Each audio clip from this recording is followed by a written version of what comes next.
कैकेयी ने श्री राम को सिर्फ 14 वर्ष का ही वनवास क्यों दिया था। रामायण में भगवान राम के जीवन की घटनाओं का वर्णन मिलता है और खासतौर पर भगवान राम के 14 वर्ष के वनवास का। हम सभी जानते हैं कि राजा दशरथ की तीसरी पत्नी कैकेयी ने अपने पुत्र भरत के लिए भगवान राम को वनवास करवाया था। लेकिन क्या आप जानते हैं, ये योजना कैकेयी की नहीं बल्कि स्वर्ग में बैठे देवताओं की थी, जिसकी वजह से भगवान राम को 14 वर्ष का वनवास हुआ था। राजा दशरथ के विवाह से पहले कैकेयी महर्षि दुर्वासा की सेवा किया करती थी। कैकेयी की सेवा से प्रसन्न होकर महर्षि दुर्वासा ने कैकेयी का एक हाथ ब्रज का बना दिया था और आशीर्वाद दिया था कि भविष्य में भगवान तुम्हारी गोद में खेलेंगे। समय का पहिया चलता गया और कैकेयी का विवाह राजा दशरथ के साथ हुआ।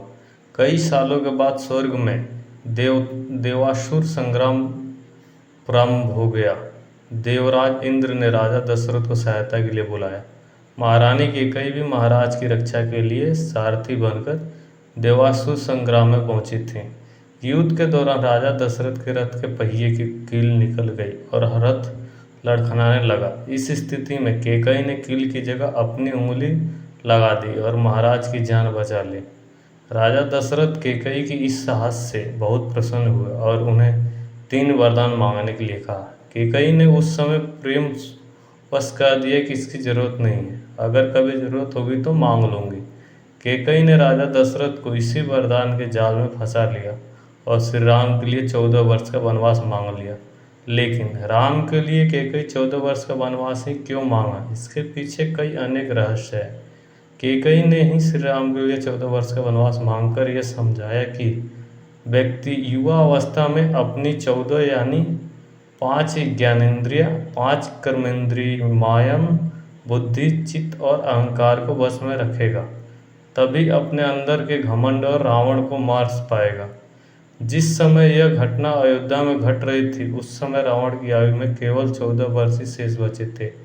यह बात कैकेयी जानती थी, यह घटना अयोध्या में घट रही थी, लेकिन इसकी योजना देवलोक में बनी थी। कैकेयी को राम पर भरोसा था, लेकिन राजा दशरथ को नहीं था, क्योंकि वे राम के साथ पुत्र मोह में बंधे हुए थे। श्री राम भगवान विष्णु के अवतार थे, यह सारी योजना उन्हीं की बनाई हुई थी। इस योजना में श्री राम ने माता सरस्वती से मंथरा की मति में अपनी योजना डलवाई। मंथरा ने कैकेयी को वही सब सुनाया और समझाया जो माता सरस्वती करना चाहती थी। इसके सूत्रधार स्वयं भगवान विष्णु थे, उन्होंने योजना तैयार की थी। कैकेयी यह जानती थी कि यह राम अयोध्या के राजा बन गए तो रावण का वध नहीं होगा।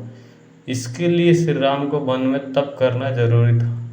रामायण और महाभारत दोनों में ही 14 वर्ष के वनवास की बात सामने आती है। रामायण में श्री राम को 14 वर्ष का वनवास भोगना पड़ा था, जबकि महाभारत में पांडवों को 13 वर्ष का वनवास और 1 वर्ष का अज्ञातवास झेलना पड़ा था। इसके पीछे ग्रह गोचर भी मायने रखता है। उन दिनों मनुष्य की आयु आज के ज़माने में काफ़ी ज़्यादा हुआ करती थी, इसलिए ग्रहों की दशा भी ज़्यादा होती थी।